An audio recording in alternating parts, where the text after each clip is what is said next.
Thank you, everyone. This is Drew Decker with U.S. Geological Survey, and welcome to the September 26, 2023 USGS Hydrography Community Call.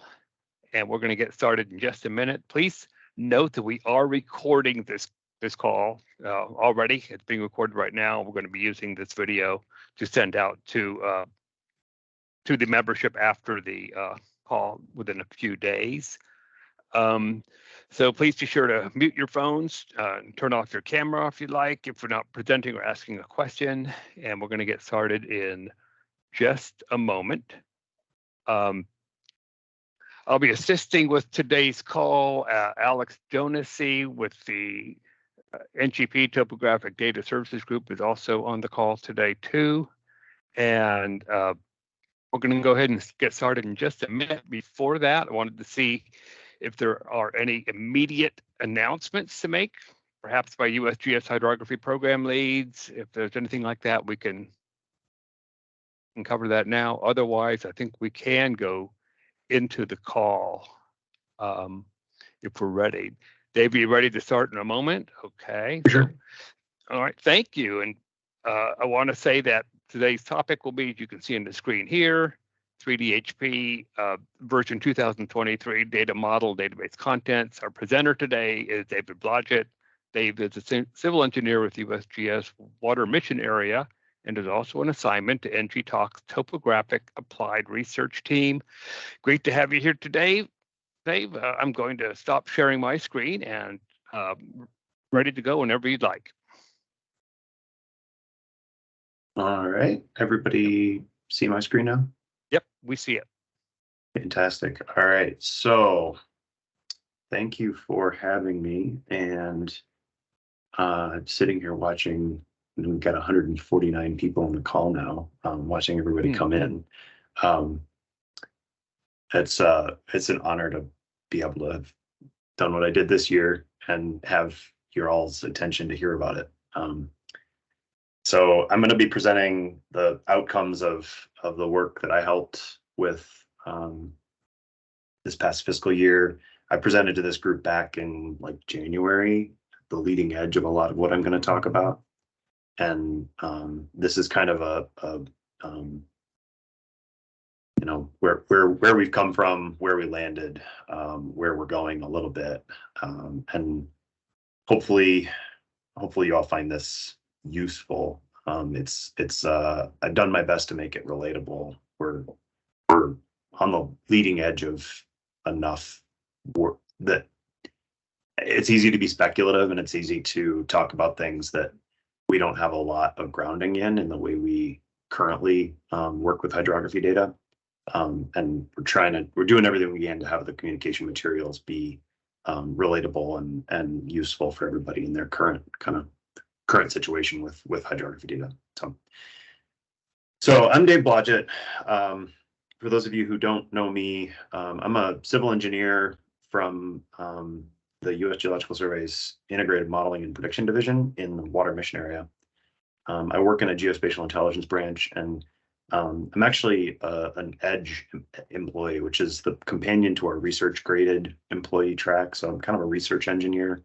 EDGE stands for equipment design graded employee, but I do research and development in hydroinformatics and software, working largely with hydrographic and hydrologic network data. So this was this work I took on as a detail this year with the National Geospatial Technical Operations Center was a pretty natural fit, and it was a great opportunity to kind of help out with this big transition. So before I go any further, I want to recognize a group of people I had the privilege of working with to help review a lot of this work.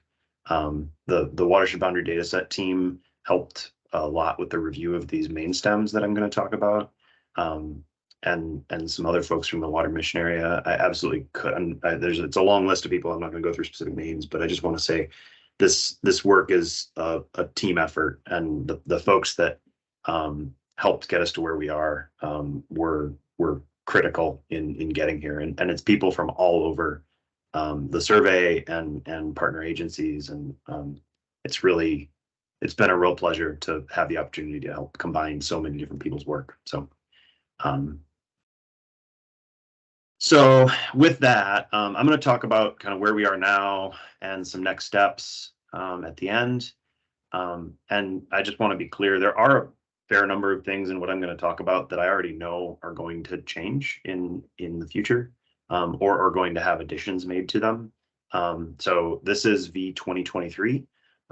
There will be a V2024 that will make additions and changes, and we can talk a little bit about what that looks like probably at the end. I want to focus on the here and now and kind of what realistically is going to be available to people in this next little while as much as I can. And so the other high level background thing I just want to call out is, like, I've been learning a tremendous amount about the NHD this year. I knew a fair amount about the NHD plus. I'd spent a lot of time with these data sets in the past, and coming into NGTOC and the NHD program this year, I didn't realize how much I had to learn, and there's still a lot of things in this space that I'm not familiar with the purpose of or the need for. And what I've realized through all of that is that you really cannot view national hydrography through a single viewpoint and expect to understand the why or the value or the how did we get to where we are. You really have to take some time for any given aspect of this work to kind of step back and see it through multiple viewpoints, because there's just so many people involved, so many constituencies, so many uses. It's such a broad topic. So I've had to, with any given thing, really hold judgment and step back and try to understand things holistically. And it's been fascinating, because this is such a huge endeavor. And the other piece of that is there is such a tremendous amount of value in the NHD, and it is so good by and large. I have been absolutely blown away by just how consistent and how good and how few blunders or major issues there actually are in this data. But there are blunders and there are major issues. There are significant, and we do need to address those things as we go forward. We need to improve, because those very minor in the grand scheme issues are holding us back. So I've tried to frame everything I'm doing in that sense. So we're not calling anything out as on its face wrong or bad. It's that there are some small details that need to be better. And that's really what I've been trying to focus on. All right, so let's get into where we are with the 3D Hydrography Program data model, the core data model as we've been calling it, at V2023, and kind of what content is in the national, what we're calling our operational or production database, that is slated to be available to folks in the next few weeks via web services. So we have, I created a very simplified version of our data model here that is just the classes and the attributes, or the tables and the attributes that are in those tables. And so the core one is this flow line table. Water body and flow line, by and large, have been populated from the high-res NHD database, 24K high-res, however you want to think about that. The NHD database that was edited up until mid this year. So those data were lightly filtered, removing some things that do not become part of 3DHP, and then just straight loaded with modifications to attributes as needed. Those two tables are really the majority of what came from NHD. There's some content in the hydrolocation table that came from the NHD, and I'll talk about that a little bit more in a bit. There's also a fair number of hydrolocations that were derived from the flow lines and their intersections with water bodies that aren't necessarily points in the NHD, but become these hydrolocation points in the 3D Hydrography Program data model. So this flow network this is one of the big things I learned, is the flow network is not in the national NHD database. The flow network is something that's derived when staged products from the NHD, so the HUC4, HUC8 staged geodatabases get built. This flow, what was called flow table and is now called flow network, is now a core part of the database. And so this table was created. This was part of the work I led. This table was created based on the final NHD, and 2 additional attributes were added to it: an up main and a down main attribute. And this up main and down main, in a lot of ways, well, I'll talk much more about this as I get into it. I'm not going to dwell on that one right now. But that was added to the flow table. The thing I'll call out at this point is that the GNIS ID and the length attribute of this flow line table were the 2 kind of kernels of information used to establish up main and down main. And that's according to algorithms from NHD Plus. Basically, the way that up main down main is determined has been a kind of long established method from NHD Plus. And then this derivatives table, the derivatives table and the catchment table, actually, these are going to get populated as elevation derived hydrography is brought in and replaces the hand digitized or otherwise incorporated NHD data. And so there will be one HUC8 worth of data in Alaska where we've very much as a beta or alpha kind of activity created catchments. The flow network derivatives are something that will be worked on and populated going into the future. But at this stage, the flow network derivatives and the catchment table are really forward-looking components of the data model. And so as we go, we'll see how these unfold, and there's certainly going to be some evolution in the catchments and the flow network derivative space as we figure out how those are going to get developed and populated through operational kind of ingest of elevation derived hydrography. All right, so I want to step through a few things here, and I'm going to try to stick to my talking point notes just so I don't lose too much sight of time. First thing I want to mention is this ID3DHP attribute. ID3DHP is intended to be an identifier for a geometry, essentially.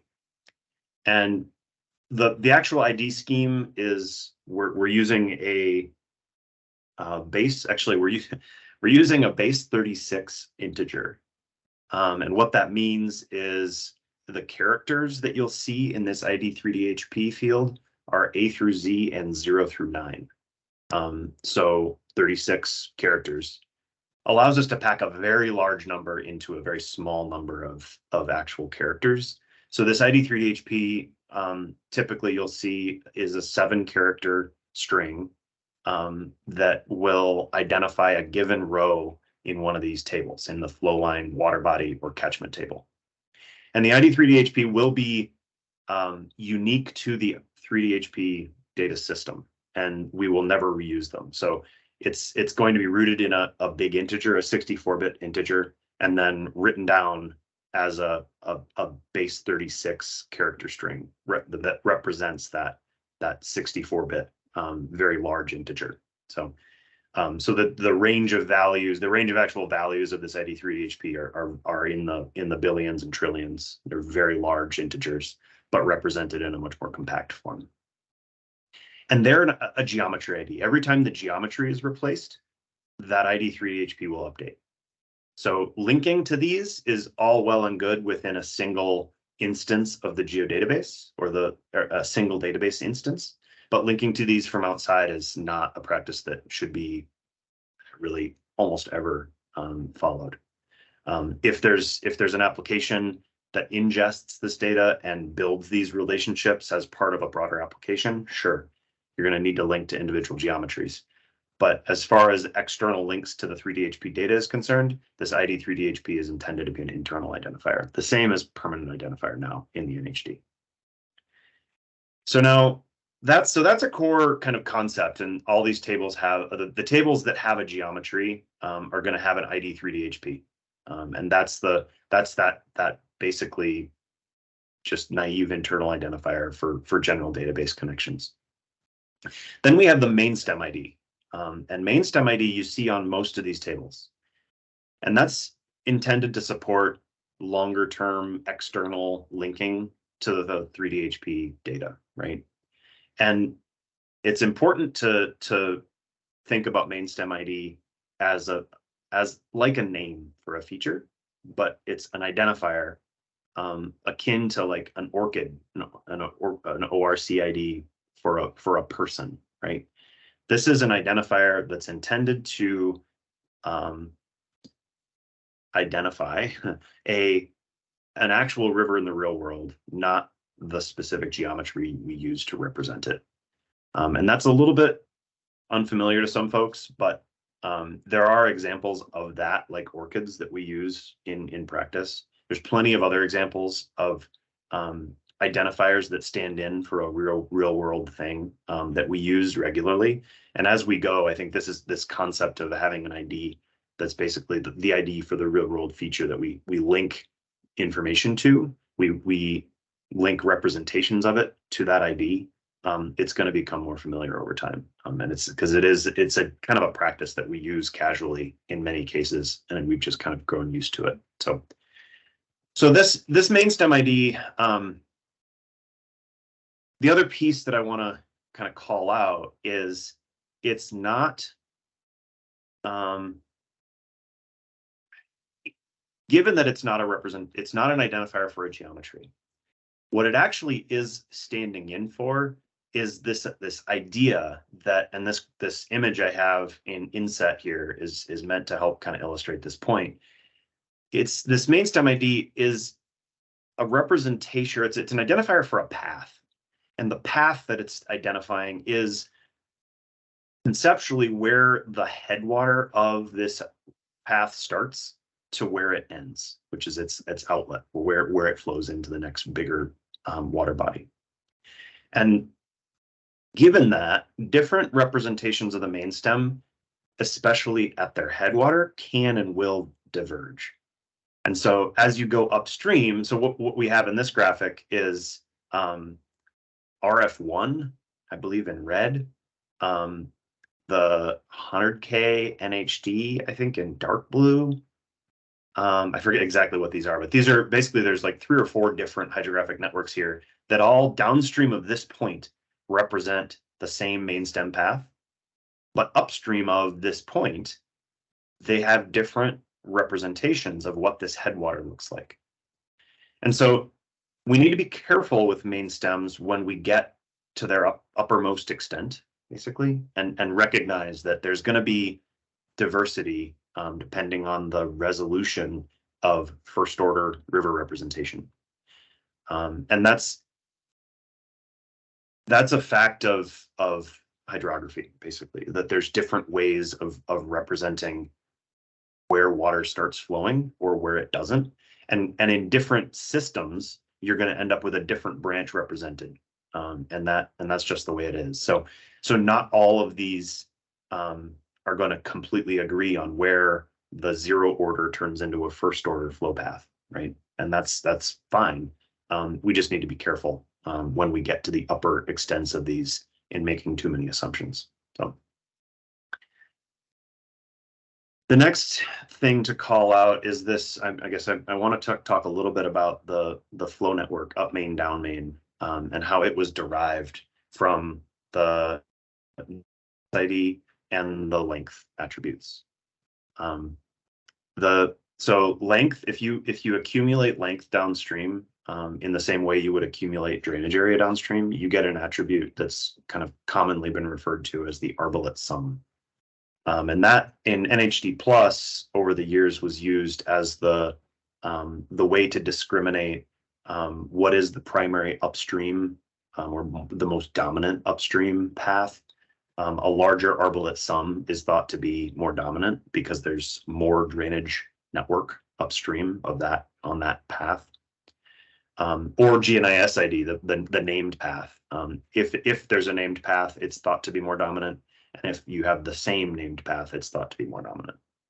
So that was used, that basic algorithm was used for up main. And down main, uses the same, this was determined using the same logic as in NHT Plus as well, which by and large follows GNIS if it exists. So if the named path continues downstream of a diversion, you follow that as primary. If there is no named path or the same named path doesn't continue, you follow the path that doesn't terminate inland. So if there's a path that does terminate at the ocean versus one that terminates inland, you follow the one that terminates in the ocean. And then the last kind of disambiguation that's used is around feature types. And so feature types that are rivers are followed in preference to canals, for example. And so there's a long list of rules for this down main determination, as well as the up main determination. And they were derived directly from what we've done over the years with NHT Plus, but then saved essentially in this table. And the key thing to call out is that this up main, down main correspond 1-to-1 with the direction of main stem. So the main stem is always going to follow up main, and it's always going to follow down main. And that system of primary upstream direction, primary downstream direction, and a path through the network that corresponds to up main true, down main true, that's really the core kernel of information that's been added to 3DHP that didn't exist in NHD, and actually does exist in NHD Plus. And there's a lot of the work that was done in the network improvement of the NHD over the years was to allow us to easily calculate this up main, down main kind of directionality, and get at stream level and level path, which is essentially the same. Conceptually, it's the same thing as what we're doing with main stem. But here we've instantiated these into the data model very directly, right? And going forward, and I'll talk about this more, but going forward, main stem ID is going to be used in preference to GNIS ID for conflating the main rivers in the data set. And so main stem ID agrees with GNIS now, but going forward, we're going to make sure we have stability around this main stem ID. The last couple things I want to call out is around hydrolocations. So hydrolocation points are populated in the database now for headwaters, confluences, diversions, water body inlets and outlets, as well as reach code starts and stops. And I'll talk a bit more about that in a bit. But the key, I guess, the key thing to call out is this universal reference ID is going to be, in many cases, a reach code.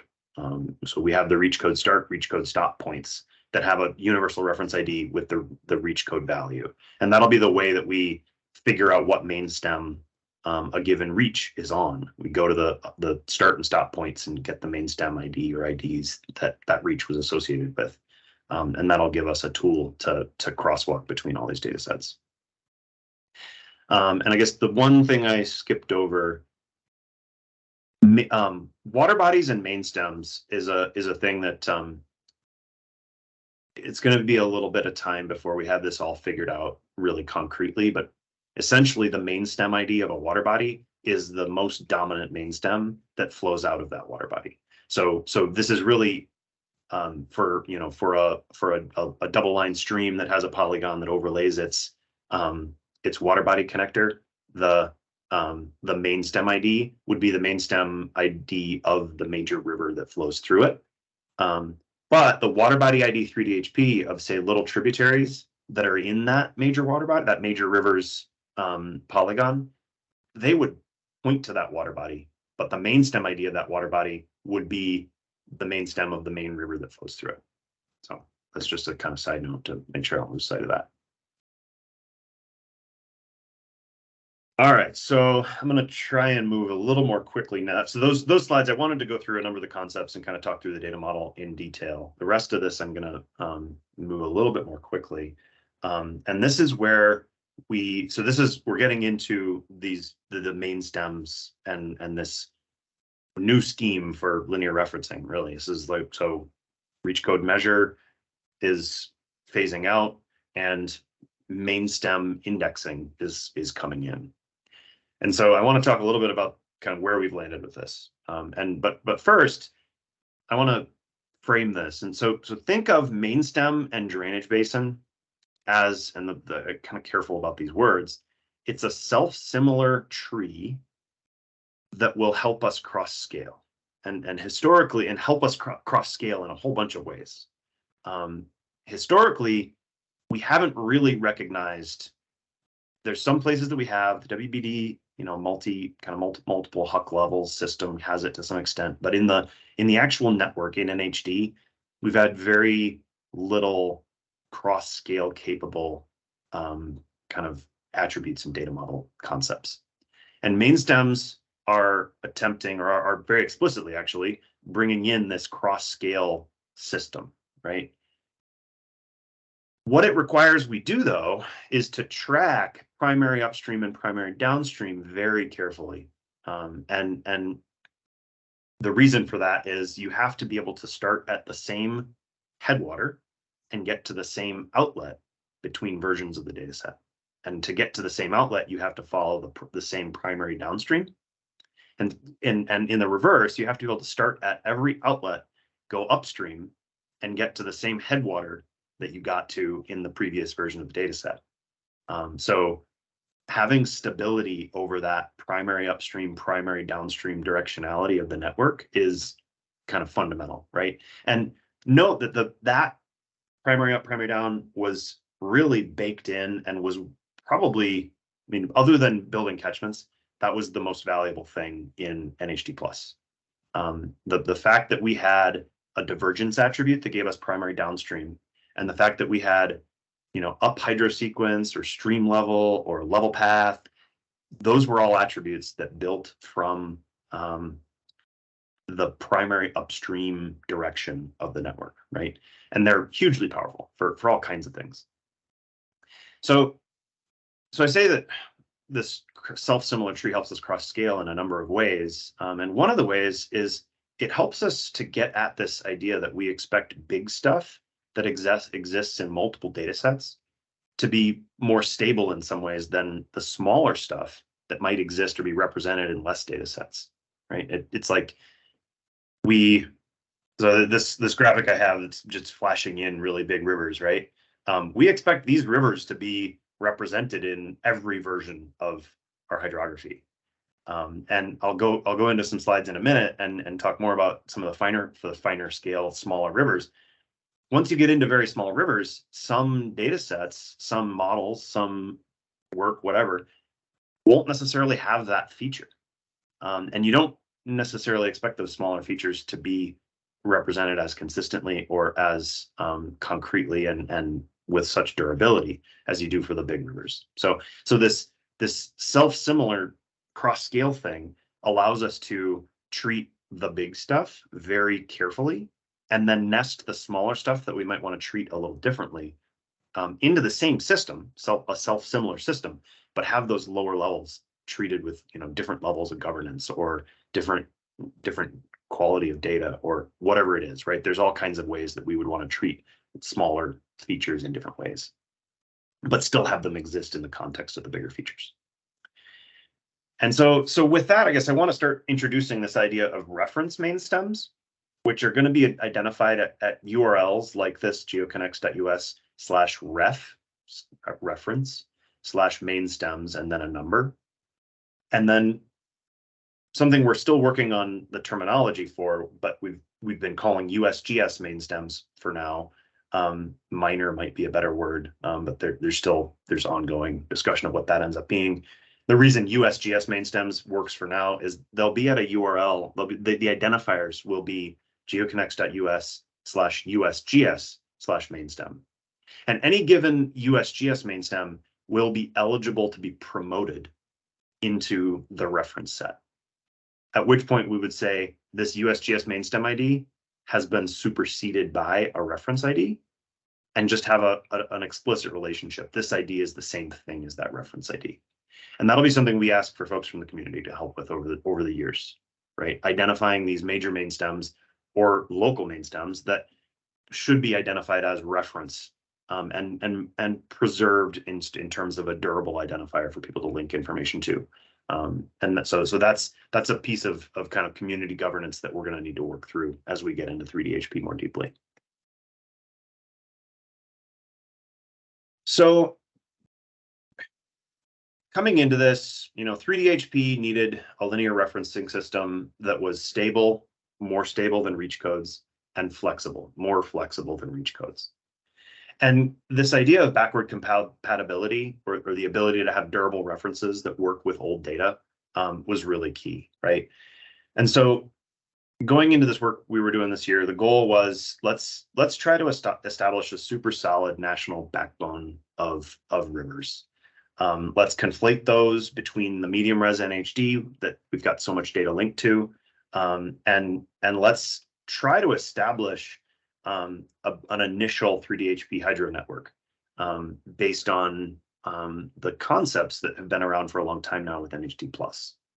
And one of the things that came in mid-year was we're not just going to do the national backbone, we're going to do this for the whole final high-res NHD, the full final 24K database was going to come in to this process. And so here's what it looks like. We worked that problem and we came up with a set of reference main stems. So what you're looking at here is geometry taken directly from the 24K NHD database and conflated to the paths in the existing 100K network. And we now have kind of a similarity across these two data sets from biggest river to not smallest river, but to rivers essentially to the level of the Huck 12 scale, right? And there are some things missing, certainly. There's some rivers that we've not been able to match for various reasons, but the vast majority has been matched. And now I'm gonna zoom in to a particular area just to give you a sense for the scale of what we're talking about with these current reference main stems. So here we are in the red box in the kind of Cache-la-Poudre headwaters of the South Platte, and can see this. So the Poudre is to the north. The Big Thompson comes up here. Those are the two dominant main stems in this this region. And if we add the full 24K, the full final high-res data set, you see obviously there's a lot more that we have in our NHD database. And in pink here, we have Beaver Creek that comes off of the south fork of the Poudre. And then I went in even further here, and you can see this little branch coming off of Beaver Creek is also a main stem, unnamed in this case, but both Beaver Creek and this unnamed main stem will be identified as main stems in the USGS or the local minor main stems. So you'll have an ID attached to the features that make up this path. Excuse me. You'll have an identifier for this path. Each feature along this path will have that same identifier, and you'll be able to go to a web service, or you'll actually put in the identifier for this path and be redirected to a web service that will provide you all the features that make this path up, right? And going forward, when we bring EDH in for this domain, the features along this path will be conflated to that same main stem identifier. And if you come back once we've replaced it with EDH, ask for the same ID, you'll get an updated representation of it. So that's the scheme. Where that conflation doesn't work, I've got a little bit more information about what that looks like. Okay, so how did we get here? These are both open source repositories. You're more than welcome to go snoop and see how this was all done. This WMA, so Water Mission Area National Hydro Geofabric main stems is a project I've been working on for a long time. That's working on building this out. So the workflows on the left here are, if you're familiar with R and the targets pipeline system, they're targets workflows that are in this repository. The top one, this is just for the sake of showing that these workflows exist, really. is how we go from the NHD derived geodatabases on through to basically the primary upstream, primary downstream network directions. And then this bottom one is how we take that network and get it conflated with main stems to get the kind of final reference main stem mappings and the USGS main stems for the full network. And this HydroLoom is the kind of core heavy lift package that kind of contains all the functionality for the network workflow. And this is actually just being finalized and released to CRAN right now. So I'm super excited about that work. So given what I just talked about, we've got a solid kind of main stem network based on medium res and high res NHD. The up main and down main connections in the flow network have been established. So that gives us this flow line table with main stem ID, the flow network with up main, down main, which is really the seed to be able to do a lot of the NHD plus algorithms, a lot of the work we do, in various applications that require network connectivity. That's all here now, right? But then the next most important, or the other thing to talk about is there's an awful lot of data linked to the NHD now that we need to bring forward. And so the current mechanism for linking is reach code and the reach code and measure.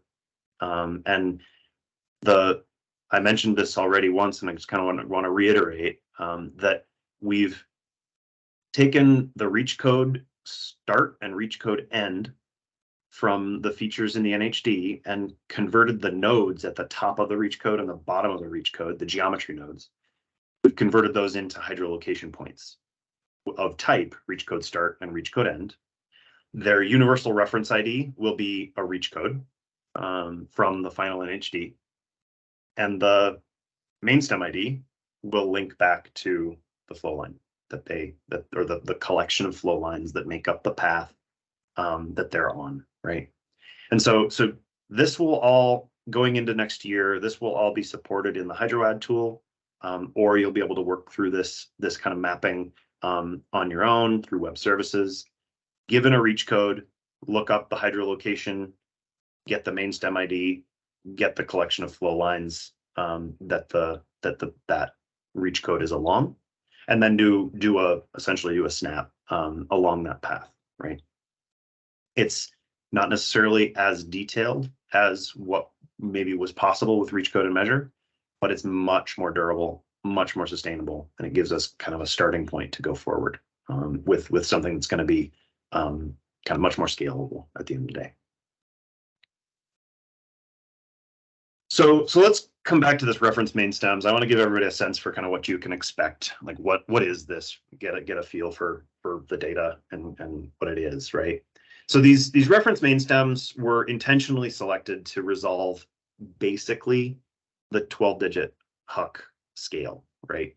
So we chose named rivers, so rivers that have a name at their outlet, or watersheds that have a name, main stems that have a name at their outlet, that are greater than 50 square kilometers, and main stems that do not have a name at their outlet that are greater than 200 square kilometers. And the name unname is in the 100K NHD, because this work originated from NHD Plus version 2 for various reasons. But that gave us the network you're looking at now. And note that like the northern border here is cut off. This is NHD Plus version 2 geometry. Now we switch over to the NHD, the 24K or finer high res NHD representation of the same reference main stems, and you get this background of red and pink. And I was trying to show how complete this is. And there's some places that it's missing. You look out here in Texas, there's some stuff missing because the 24K network doesn't connect. There's that's most of the places that we don't get matches is where 100K had more connectivity than 24K does. And we'll work through some of those issues. There's some other places that don't match for various kind of weird reasons. But by and large, we're able to do pretty good. We're able to get matches, right? And so here's your selected major rivers. And these are the ones that cross 4-digit HUC boundaries. and I say selected because these were all done manually. We basically said, let's go find the headwaters of all these big rivers and then trace a national network downstream and make sure we get the right path. And yeah, we found a few issues. We addressed them primarily with selection of what is the main downstream connection. But this gives us this backbone that's it gives us a tool to cross production unit boundaries without worrying about other production units. It's a bit of a kind of inside baseball weedy detail, but the reason you don't see anything where did mouse go? The reason you don't see anything down here is there's no rivers that cross Huck 4 boundaries, and we can deal with everything within the Huck 4s in this region independent of everything else. So we don't need to recognize them as these major rivers.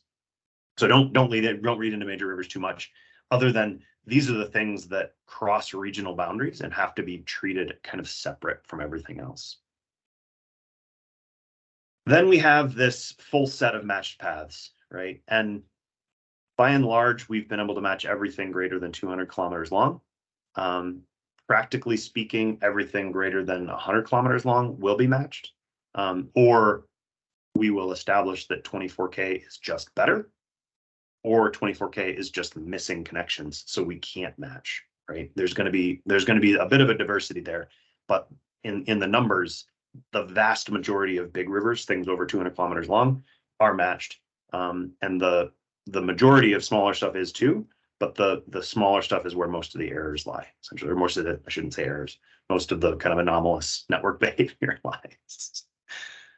And so this is what the not matched currently looks like. And so this is as of 9/23. We kind of had to cut our work off and get things loaded, at least to kind of have an initial offering. There's enough stuff here in the 100 to 200 kilometer range that it's worth kind of seeing that there are rivers that have some issues, and a lot of these issues are around connectivity through a dam, for example, that there's no connectivity in 24K where there was in 100K, and we need to figure out, should we add a connection, and is it really gone? Do we retire that? Do we redo it? All those kinds of things. And then there's lots of stuff with agricultural diversions that need to be represented in various ways up in parts of the country where there's lots of lakes and connectivity is sparse. Like there's stuff that just needs to be looked at. And we worked through a lot of that this year, but there's still a bit outstanding, and that we'll be working on early next year, and getting things that will initialize as USGS main stem IDs converted to reference main stem IDs for these bigger rivers. And so, okay, so I just said we did a whole bunch of work on that. We modified things, we fixed things. What does that look like? Because we're not really changing NHD. We're doing everything we can to make modifications that aren't really reinterpreting the hydrography or digitizing new network or any of that. So what we did, the biggest thing we did was just to set criteria that makes sense, right? And when I say criteria that makes sense, I mean, if you start at this headwater and trace to a given outlet, I think we got somebody off mute. Yeah. So if you start at a headwater and trace to a given outlet, how far away are you from another data set that you trace the same path on? So the distance between the two outlets you result with, you can adjust that distance, right? If those 2 points are in the same water body polygon, you might say, oh, well, the distance could be a little bigger because your artificial paths are digitized differently from one data set to another. If both paths terminate at the same named feature, or they have the same named feature downstream, the criteria that can be changed. So we had a whole bunch of criteria like that we're matching, basically saying, did we find the same path when we do these traces? Then the next, so that's the vast majority of our matches, 31,000 of these reference main stems. And then the next kind of set here are all the quote unquote fixes or manual kind of interventions we had. The first one was just this manual major main stem selection. There are 132 of those major rivers I showed. Then the next 4 are where we had to choose a better headwater than we could establish with an automated match. And there was a whole wide range of reasons that we had to basically choose a better main stem starting point. we would alter the order that traces were run to change precedence. And that's where many times there's complex systems of confluences that from a hydrologic point of view don't really change how you interpret a basin, but from a order of operations point of view, what flows into what first and what is the dominant river can change things. So just changing the order of precedence of main stem kind of downstream connectivity allowed us to fix 42, but this is big rivers, so they do matter. Then we can go in and say, well, override the automated selection of downstream main, and we can just add connections. There were plenty of places where adding a connection over 20 meters connected a big river. And in a hydrologic sense, they're, adding a connection over that short distance is not inappropriate, because there is a hydrologic connection maybe through subsurface that was in the 100K network, but wasn't in 24K because there was no evidence of flow, and whoever digitized it left it out. But there were quite a few of those made, and that was a tool we used to basically make a bunch of headwaters that didn't connect out to the outlet they're supposed to go to. So big numbers, where did we land? We matched about 1.4 million stream kilometers, and of the rest of the reference main stems, that leaves us about 80,000 kilometers that were unmatched. And we're going to push that as high as we can, right? We're not going to get to 100% because there are just places that 100K is wrong, and there are places where 24K doesn't exist. And over time, we're going to have to figure that out. But the 1.4 million kilometers of the biggest rivers in the country are in this reference main stem set and well established, and something we're going to treat very carefully going forward. And then just for reference, like the 24K or the high res network has about 2.6 million kilometers of in-network flow lines, of named in-network flow lines, about 13.1 million kilometers of in-network flow lines. There's a lot of unnamed network. And then just to kind of drop the number in here, there's also a lot of non-network. There's the parts of the country where the flow direction is kind of undefined and the network isn't established. That exists, and those are not included in main stems. Those are treated essentially as water bodies that don't flow, right? So that's just kind of passing side note. All right, so I'm kind of getting to the conclusion, wrapping up here, and I want to kind of walk through a few. So this last few slides was to kind of give you a sense for what this is, scale it exists at, what we've done, how much of the network do we have in this reference set versus in the USGS or the minor main stem set. And now I want to talk a little bit about how this is going to evolve. So now we have this initial set of main stems paths that are based on NHD attributes. They're based on what the NHD is at the outset of 3DHP. We didn't, the network improvement project that went into NHD plus high res was huge. The NHD network is so good that what we came up with is actually tremendous. It's amazingly good. And so we were able to build on all that work that was done for NHD plus high res and all the edits that were applied since. And so what we have is great. And now going forward, the main stems will be used in conflation for data production. And when I say that, I mean, we'll conflate GNIS ID, we'll conflate main stem ID from the old lines to the new lines. And then we'll use main stem ID, the conflated main stem ID, to run the level path algorithms and the downstream main algorithms in the NHD plus algorithm sense, right? And that'll allow us to kind of fill in the gaps of what we conflate from the pre-existing main stems.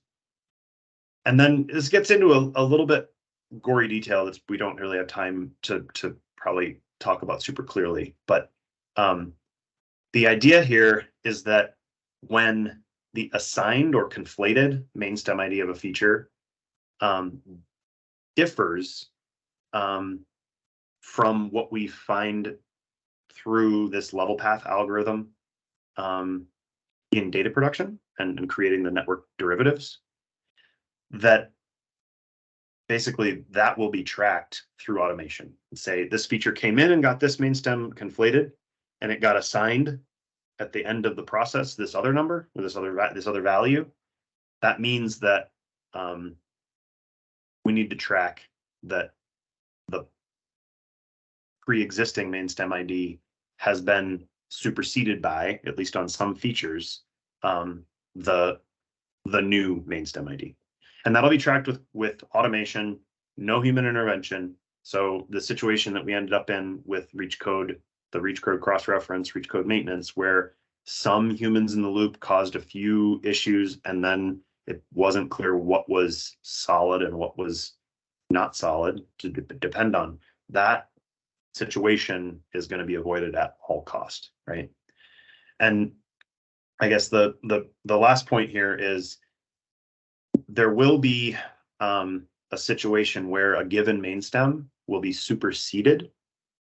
That does not mean it would ever be removed from the database. So you'll always be able to go look up an old main stem and find out, oh, that main stem was replaced by this new one. And so if you have a link to an old main stem, you'll get a link to its replacement if there is one. If there isn't one, if the data was over delineated and you have linked to something that no longer exists in the database, there's nothing we can do about it other than say it doesn't exist anymore, which is the same case that we have now. But where the superseding and replacement happens, there will always be a connection to the previous incarnation of that path. So finishing up, next steps here.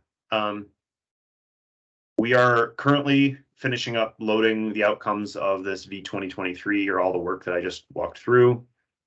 Thinking of it as provisional, subject to change. It's going to be available for people to write software against. It's complete.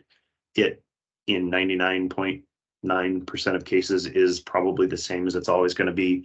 But we need to be careful because there's certainly a few things that need to be cleaned up. And so the service will be available in the next few weeks for folks to poke at and play with. We need to review those remaining reference main stems we weren't able to map. We need to get basically the software releases, data releases buttoned up and documented and published.